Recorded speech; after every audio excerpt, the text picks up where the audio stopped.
Bismillahirrahmanirrahim. Assalamualaikum warahmatullahi wabarakatuh, warga Dewan sekalian. Bertemu kita dalam gelanggang forum siswa-siswi. Pada hari ini, topik yang bakal kita bincangkan ialah analisis ciri-ciri wacana yang terdapat dalam wawancara yang dibincangkan, iaitu memahami kitaran kebimbangan dan cara mengatasinya. Baiklah, bersama saya adalah 6 orang ahli panel. Jangan ragu dan jangan risau kerana nampaknya warga dewan kita, khususnya para siswa, tidak senang duduk melihat kejelitaan 6 orang ahli panel kita pada hari ini. Baiklah, di sebelah kanan saya, ahli panel pertama, saudari Nik Anis Dania. Selamat datang saudari. Seterusnya, ahli panel kedua, saudari Syamimi Alia. Selamat datang saudari. Dan di sebelahnya, nampak pemalu tapi bijak berkata-kata, saudari Nur Sofia. Selamat datang saudari.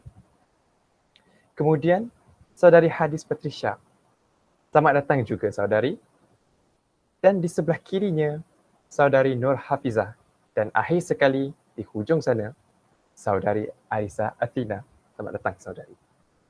Baiklah, sebelum saya menyimpang lebih jauh lagi, saya akan mulakan dengan soalan saya yang pertama, ditujukan kepada panel pertama.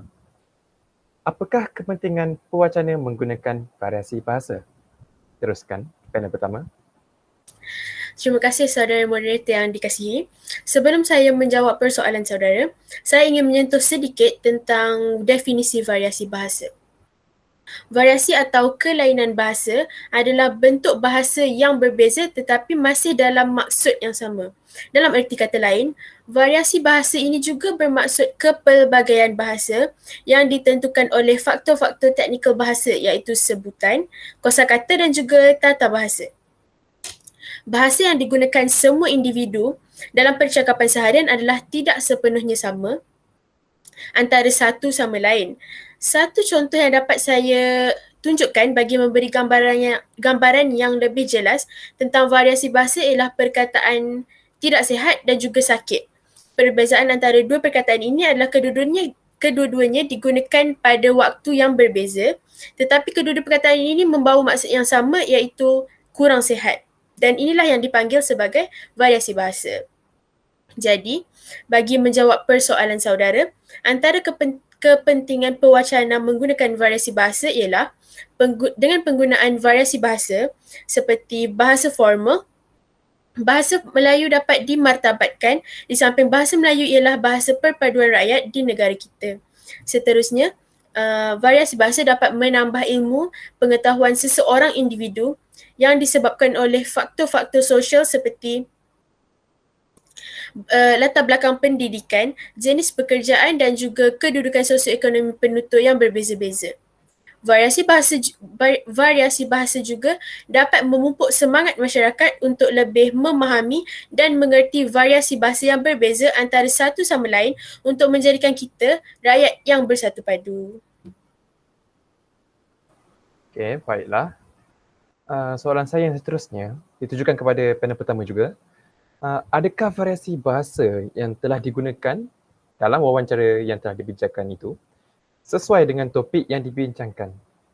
Dan bolehkah saudari kongsikan dapatan berkaitan variasi bahasa yang telah saudari peroleh daripada wawancara tersebut? Daripada analisis yang telah saya buat berdasarkan wawancara yang telah saya tonton, iaitu satu forum yang berkaitan tentang kesihatan mental bertajuk memahami kitaran kebimbangan dan cara mengatasinya yang dibuat naik oleh Masjid Darul Makmur.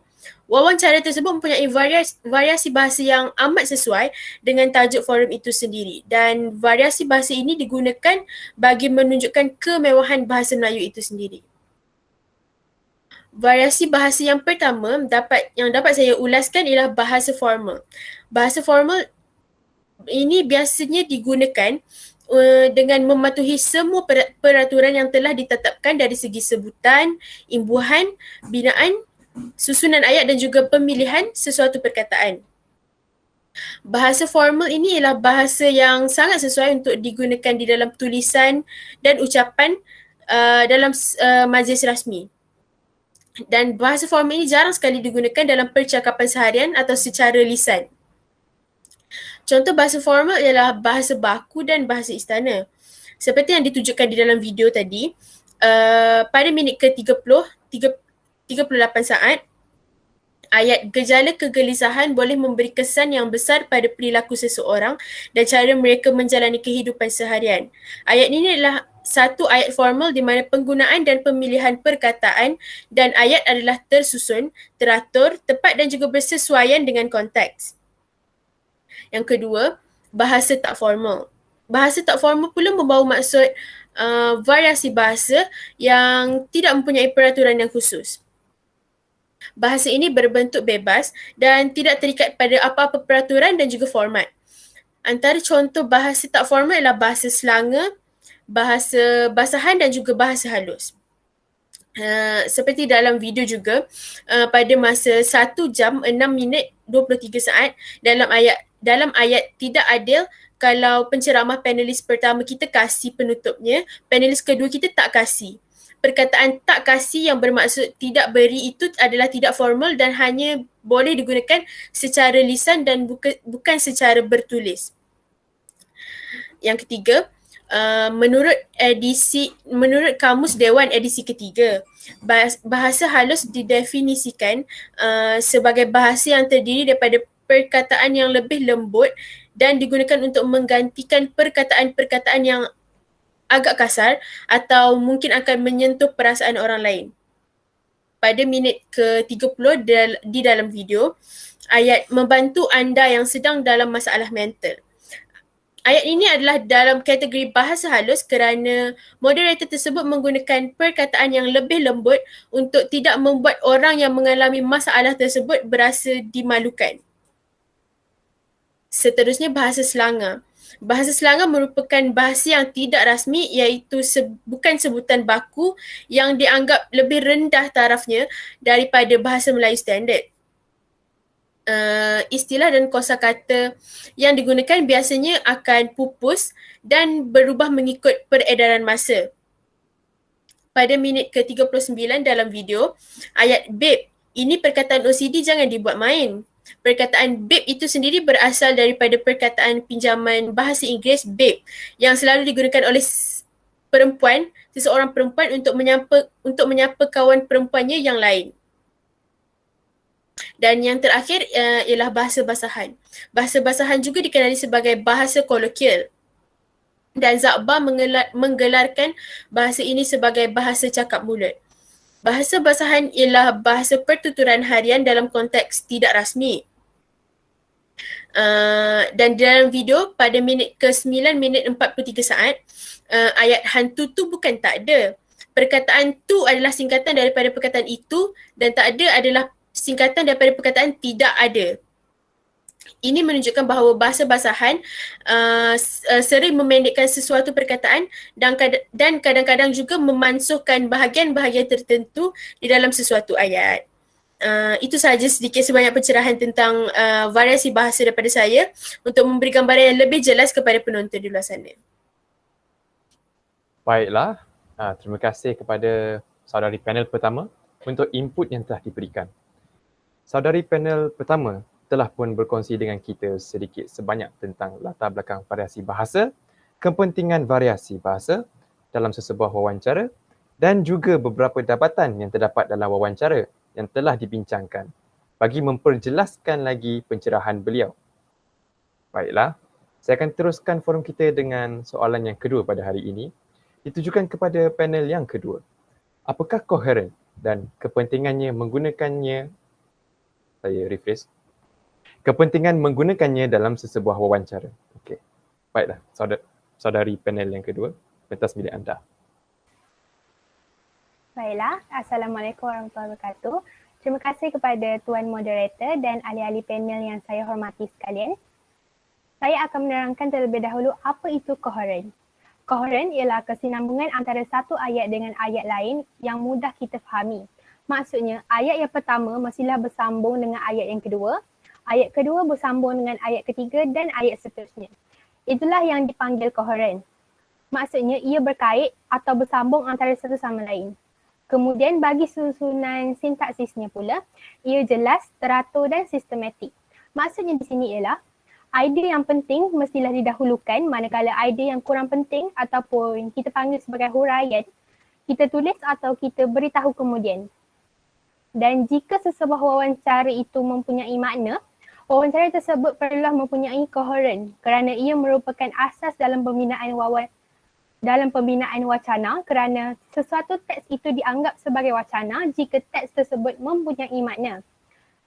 Jika koheren tidak diaplikasikan dalam wawancara seperti ini, sudah tentu teks wawancara akan berterabur dan sukar untuk difahami oleh pembaca atau pendengar.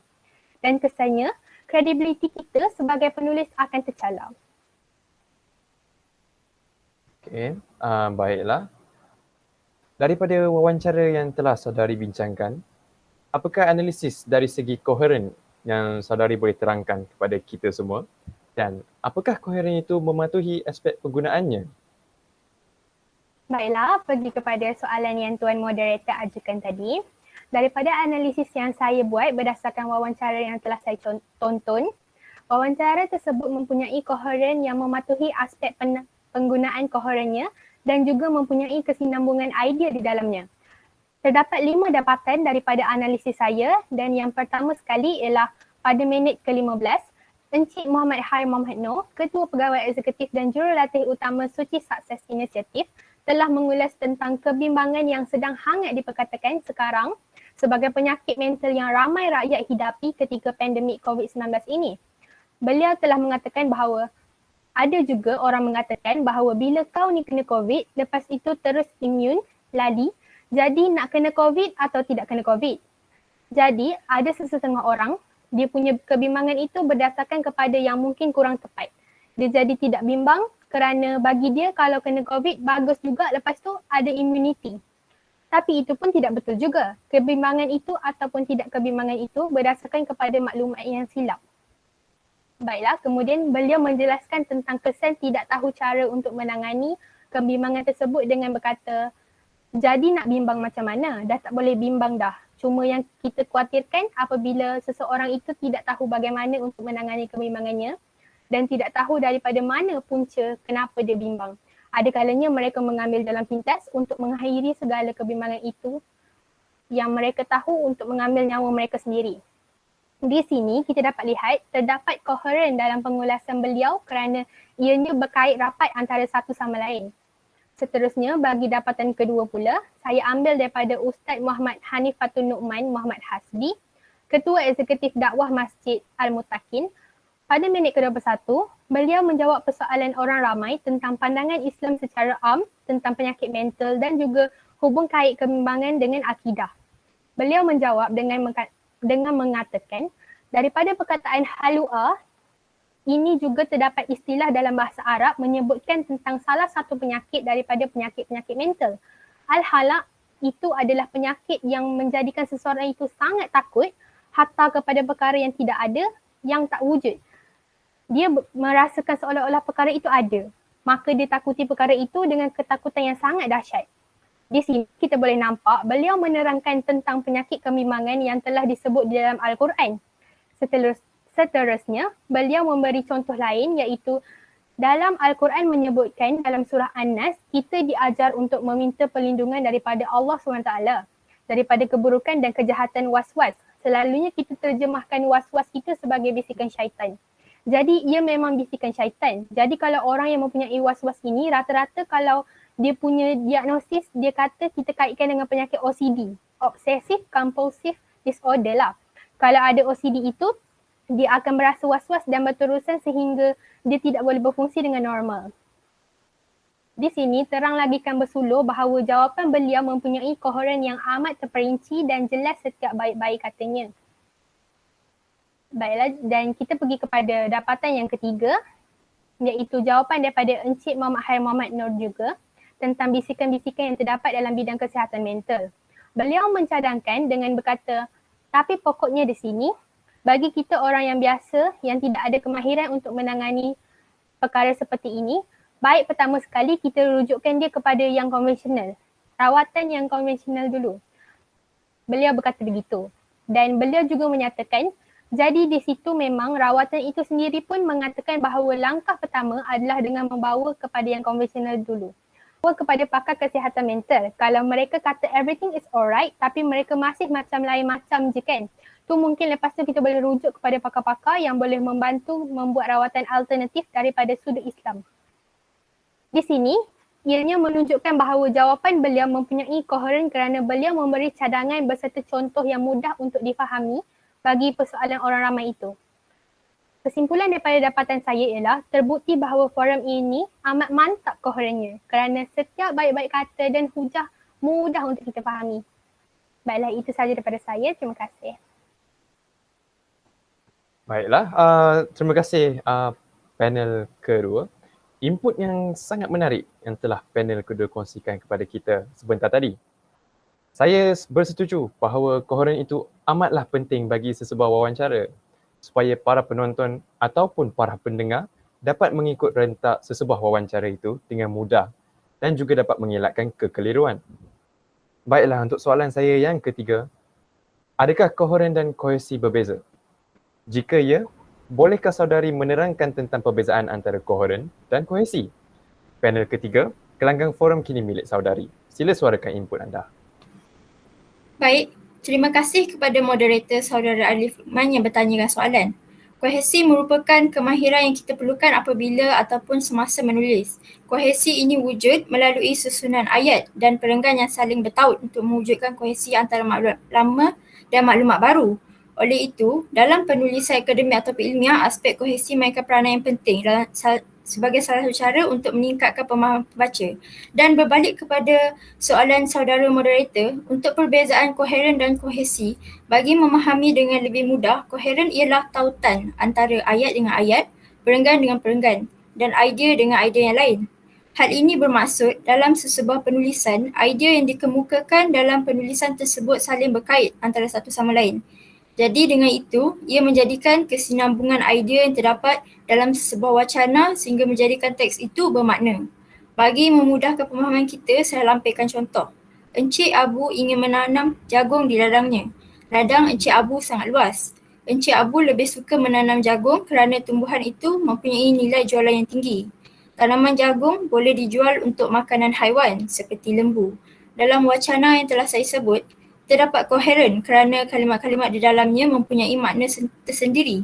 Manakala bagi kohesi pula, ia merupakan kesepaduan dalam penulisan. Dalam proses penulisan, keutuhan dan ketepatan wacana yang digunakan haruslah tepat dengan konteks penulisan tersebut. Bagi contoh kohesi, ayatnya berbunyi seperti, selama sebulan Amirah dan Puteri bercuti di rumah neneknya, Amirah dan Puteri mendapat banyak maklumat baru tentang tanaman padi untuk menyempurnakan tugasan yang diberikan oleh gurunya. Maklumat ini adalah bahawa tanaman padi boleh ditanam dalam bidang dengan sedikit kandungan air. Contohnya, banyak kawasan penduduk menanam padi dalam bidang dengan sedikit kandungan air. Padi itu digelar loji padi. Di samping itu, mereka juga mengambil gambar mengenai perkembangan tanaman padi untuk laporan tambahan dalam tugas mereka. Baik, di dalam wacana yang telah saya utarakan, terdapat kata ganti mereka yang merujuk kepada Amirah dan Puteri. Jadi, apabila kita lihat konteks tersebut, secara keseluruhan, wacana yang telah saya sebutkan adalah bersepadu dan melengkapkan ayat yang sebelumnya. Terima kasih. Baiklah, saya setuju. Ya, saya setuju dengan apa yang telah dikongsikan oleh panel ketiga sebentar tadi. Memang benar bahawa kohesi itu amat penting untuk kesinambungan idea dalam sesebuah wacana. Dan contoh yang diberikan oleh panel ketiga dapat memperkukuhkan lagi pencerahan beliau tentang kohesi. Seterusnya, soalan yang keempat ini ditujukan kepada panel kita yang keempat. Apakah yang dimaksudkan dengan andaian dan inference? Dan apakah kesignifikan penggunaan andaian dan inference dalam sesebuah wacana? Okey, baiklah, terima kasih kepada saudara moderator untuk menjawab soalan saudara tentang signifikan penggunaan andaian dan inference dalam sebuah wacana. Pada pendapat saya, penting sebenarnya untuk kita guna dua komponen ini dalam wacana kerana apabila kita sebut tentang wacana, kita membincangkan satu isu yang bukan calang-calang, misalnya isu kesihatan atau kenegaraan. Dan sudah tentu isu sebegini memerlukan fakta ataupun maklumat yang sahih dan tepat. Dan fungsi penggunaan andaian dan inference ini juga merupakan dua perkara yang berbeza. Yang pertama, andaian ini saya umpamakan sebagai satu hipotesis dalam kajian sains. Apabila kita membuat satu andaian, kita tak boleh nak bersetuju dengan andaian tersebut dengan serta-merta, betul? Oleh sebab itu, kita memerlukan inference sebagai maklumat baru atau tambahan untuk membuktikan satu andaian itu betul ataupun tidak. Jadi, berbalik kepada kata kunci yang saya cakap tadi, fakta dan maklumat yang sahih.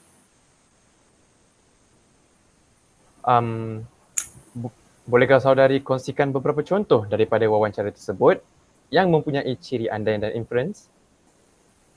Baiklah, untuk bahagian andaian dan inference, saya mendapati sebanyak 5 andaian dan inference yang berbeza berdasarkan wawancara yang telah saya tonton, iaitu forum kesihatan mental dengan fokus memahami tataran kebimbangan dan cara mengatasinya yang dimaknai oleh Masjid Darul Makmur.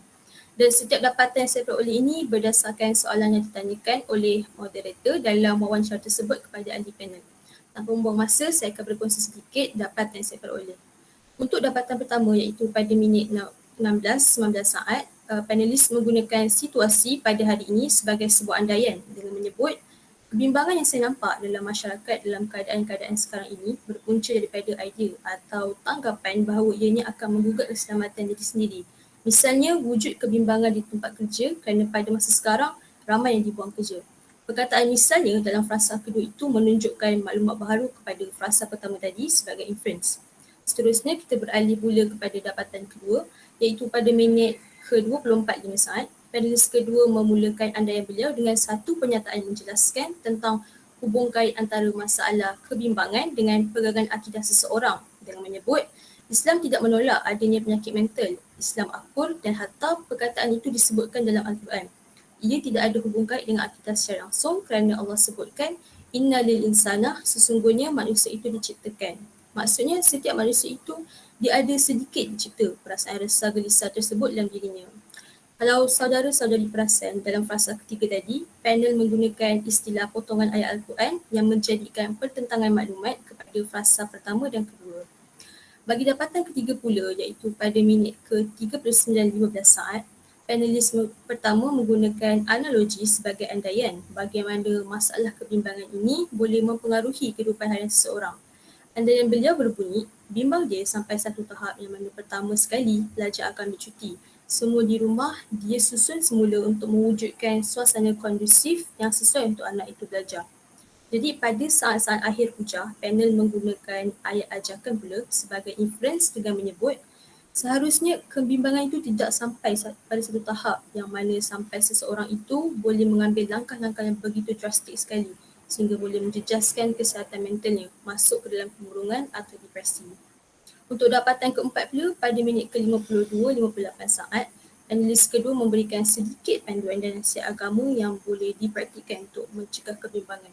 Untuk dapatan kali ini, saya agak tertarik dengan andaian beliau yang pertama, iaitu yang pertama adalah meyakini bahawa kalau ada ujian adalah tanda Allah sayang. Kemudian panel mengaitkan dengan hujah kedua beliau iaitu redha sebagai inference dengan menyebut apabila kita redha, baru mudah untuk kita minta bantuan, baru kita boleh terbuka dengan ahli keluarga kita untuk mendapatkan sokongan. Dan untuk dapatan terakhir saya pula iaitu pada minit ke-1.19 saat, dalam soalan penutup yang pertama, panelis menyebut tentang harapan beliau kepada masyarakat luar yang sedang kemelut dengan kebimbangan.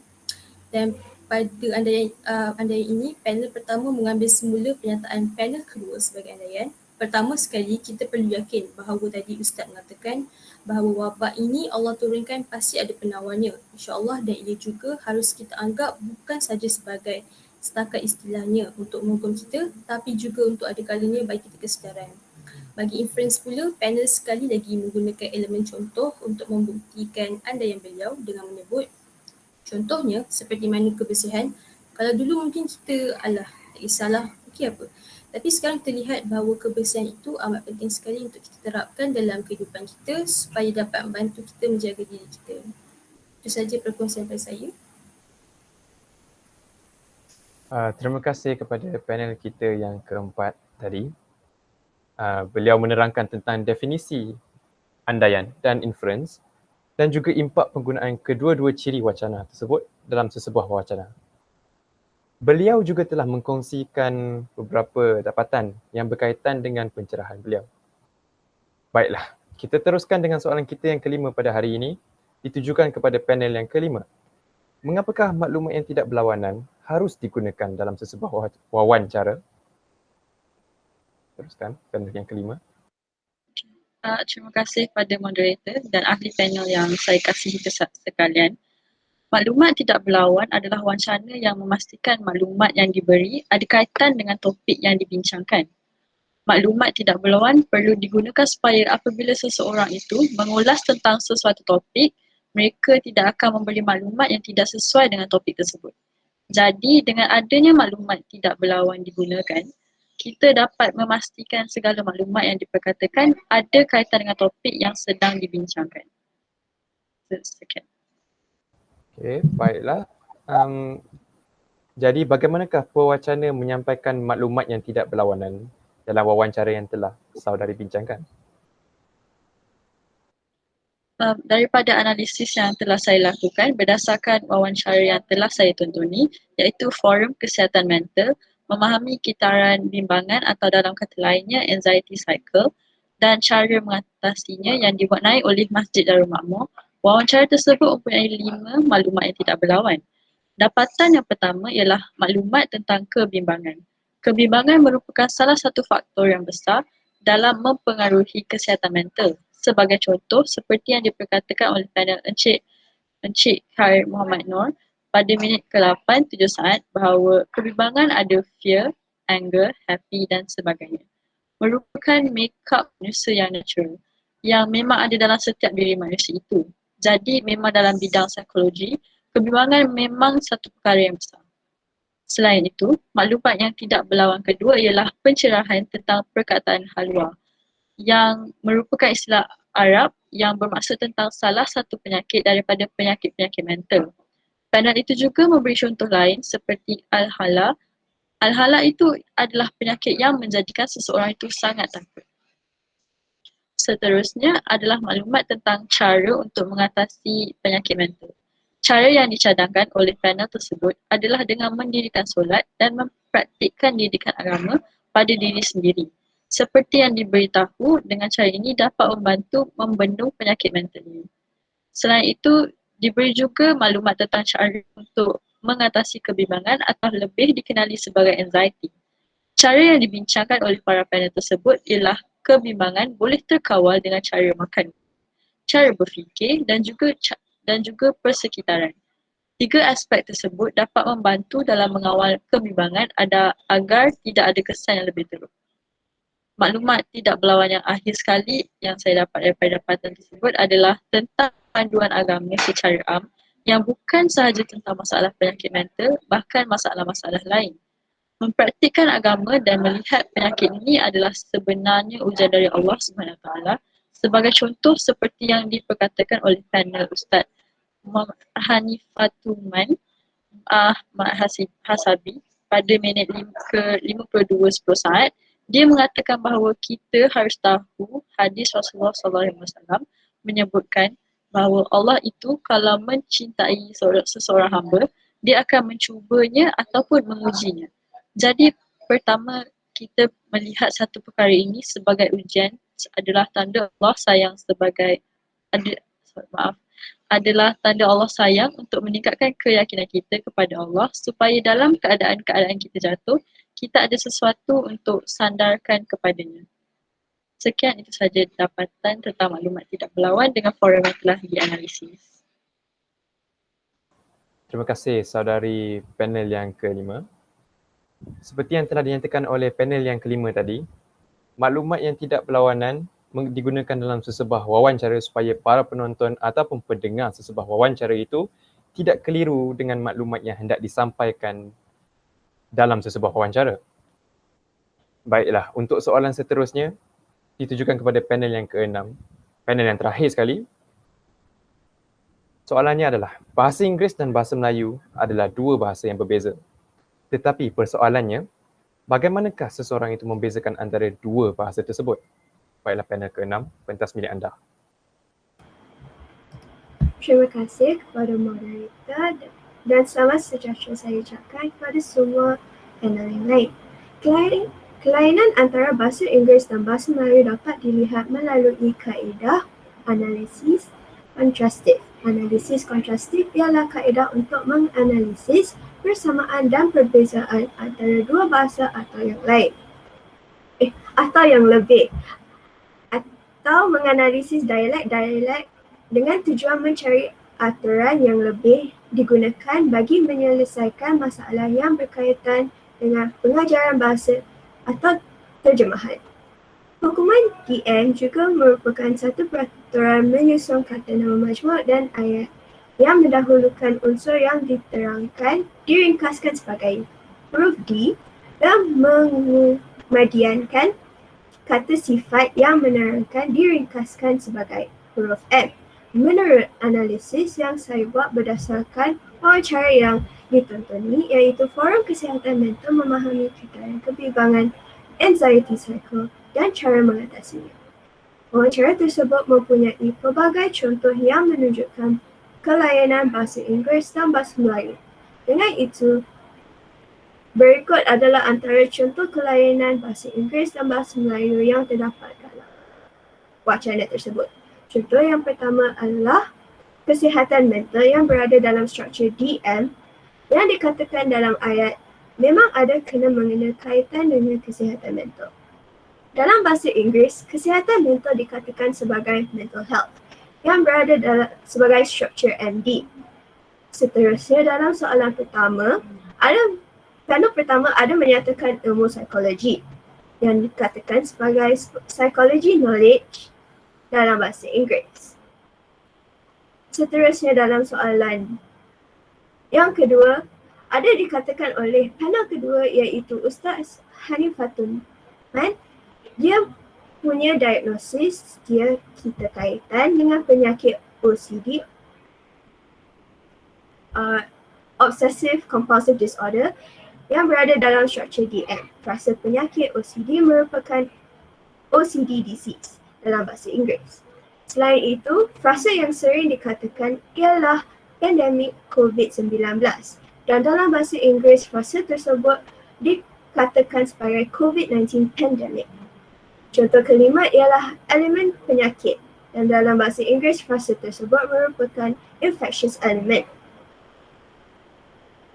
Selain daripada itu, soalan 3 juga mempunyai beberapa contoh kelainan bahasa Inggeris dan bahasa Melayu. Antaranya ialah masalah mental dan dalam bahasa Inggeris ia merupakan mental issues.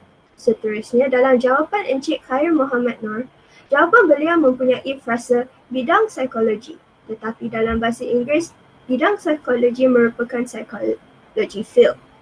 Dalam soalan 4, panel pertama ada mengatakan frasa paduan agama dan dalam bahasa Inggeris frasa tersebut ialah religious guidance. Akhir sekali, dua contoh yang terakhir ialah sifat manusia iaitu human nature dalam bahasa Inggeris. Kelainan bahasa Inggeris juga terdiri daripada 3 morfologi dan frasa tersebut ialah penjual minyak wangi iaitu perfume sellers dalam bahasa Inggeris. Dengan itu, semua contoh yang dinyatakan adalah antara 10 contoh kelainan bahasa Inggeris dan bahasa Melayu yang sering digunakan. Sekian sahaja daripada saya. Baiklah. Terima kasih pada panel yang ke-6 untuk pencerahan tersebut. Seperti yang telah dinyatakan oleh panel ke-6 sebentar tadi, seseorang dapat membezakan antara bahasa Melayu dan bahasa Inggeris dengan membuat analisis kontrastif. Sehubungan dengan itu juga, saudari panel yang ke-6 telah memberikan beberapa contoh daripada wawancara yang telah dibincangkan untuk menyokong lagi pencerahan beliau tersebut. Dan itu sahaja.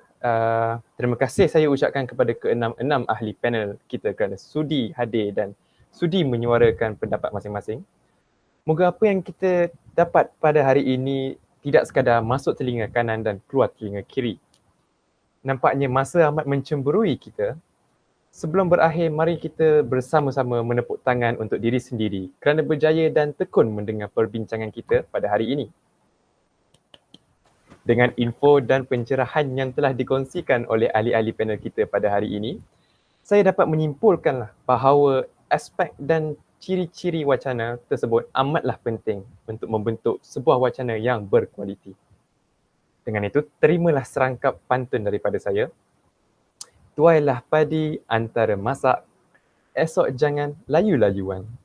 Intailah kami antara nampak, esok jangan rindu-rinduan. Terima kasih kepada semua. Syukran jazilan. Wabillahi taufiq wal hidayah. Assalamualaikum warahmatullahi wabarakatuh.